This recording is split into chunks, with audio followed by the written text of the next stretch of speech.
Welcome English 101 students. This is your professor, Michael Bloomingberg. I want to welcome you to the class and welcome you to the online learning environment. And the purpose of this video is to walk you through the English 101 course syllabus. Now at this time, what I would recommend you do to make this video most effective is perhaps pull up your own syllabus, or if you just want to follow along with the video, that's fine. I always, even though you're an online student, I always do tend to recommend that you print out a physical copy of the syllabus if you can. It just tends to make things a little easier for you, or if you're like me, I like to be able to keep track of my items in a physical form. I'm a little old school that way. But I'll leave it up to you. Again, welcome to English 101. This is Writing 1, and my name is Michael Bloomingberg. And I have posted a professor introduction video in the Start Here tab on Blackboard, so be sure to check that out when you get a chance if you haven't done so already. But my office is located in London, the North Laurel campus, Building 1, room 104. Office hours and phone number are listed, and my email is listed as well, and that is the best way to contact me. I've set up a direct link on Blackboard that will allow you to email me directly.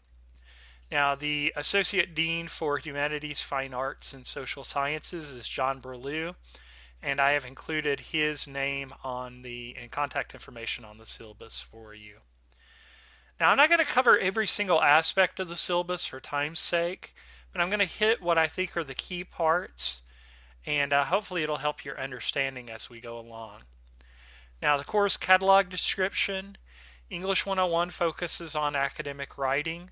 It provides instruction in drafting and revising essays that express ideas in standard English, including reading critically, thinking logically, responding to text, addressing specific audiences, researching and documenting sources. It includes review of grammar, mechanics, and usage. And there is no textbook required in English 101. We're using the Barnes & Noble courseware just a little bit. We're not using a whole lot of that, but that was a part of the course charge. It's no additional course cost for the courseware. So it's really a great system that we've just begun to use here at Somerset Community College. And for the most part, I'll be providing you free of charge with the materials that you're going to need in the class. Now, for the sake of time, I'm going to skip the Gen Ed competencies, but I encourage you to look at those on your own. But again, for the sake of time, the student learning outcomes, those are listed as well, and it kind of lets you know what our goals are going to be in the class, which includes academic writing, requires reading with understanding. It requires writing a paper focused on one main idea, a thesis.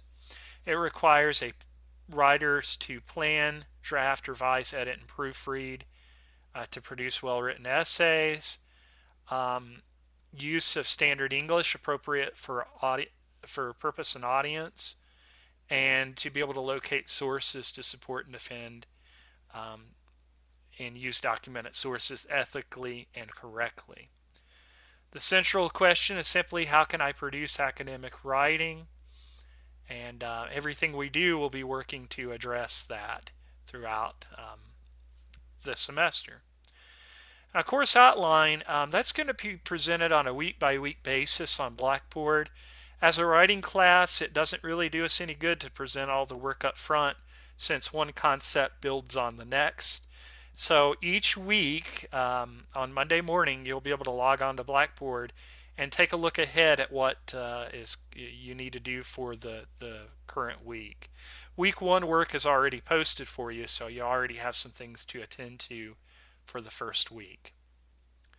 Grading criteria: essays are worth 40% of your grade, assignments are worth 30%, quizzes are worth 20%, and participation is worth 10% of your grade.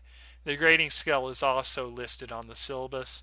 90 to 100 is an A, 80 to 89 is a B, 70 to 79 is a C, so on and so forth. And that's how the grading is going to work in the class. Now, first week work, since you are online students and you're taking an online class, it is super important that you post on the discussion board during the first week. Um, Note that the deadline for the first week's work is on Blackboard.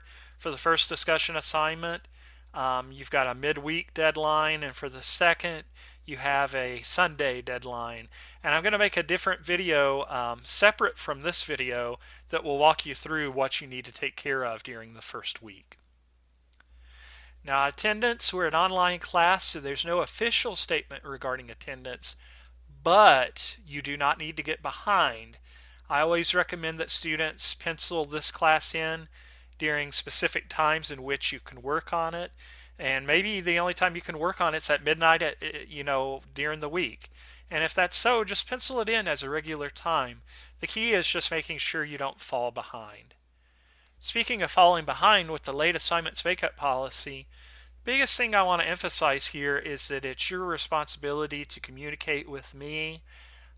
If you're falling behind, email me, let me know what's going on, and I do give deductions for late work, and I sometimes don't accept late work depending upon how late it is. So you just need to be aware of the policy and get with me. It's important to communicate with me if you're having problems. The withdrawal policies on the syllabus, I'll let you look at that on your own. Academic integrity. Students may be subject to disciplinary proceeding resulting in an academic penalty or disciplinary penalty for academic dishonesty. Academic dishonesty includes, but is not limited to, cheating on a test, plagiarism, that's where you take someone else's words or ideas and pass them off as your own, and or collusion. Now I've linked the student code of conduct on the syllabus if you need to refer to that. Disability accommodations. Students with disabilities who require accommodations for English 101 must contact Rosetta Berry, and her information is listed on the syllabus. Now, if you are a student at a different KCTCS college, you will want to contact your home college for disability accommodations. Procedures relating to discrimination, harassment, and sexual misconduct.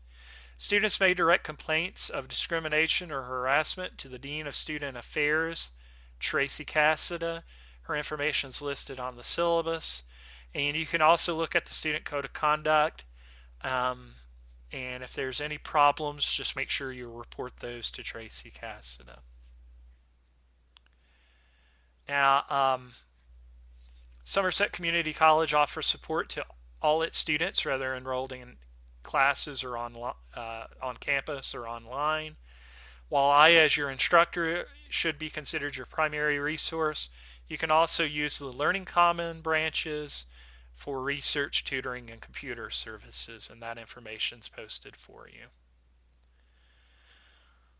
Starfish is a system for academic success that we've been using for a few years now, and it's a program available to all students to enhance communication among students, instructors, and advisors. To access Starfish, you just log into Blackboard and click the Starfish link. You can ask me or your advisor for details.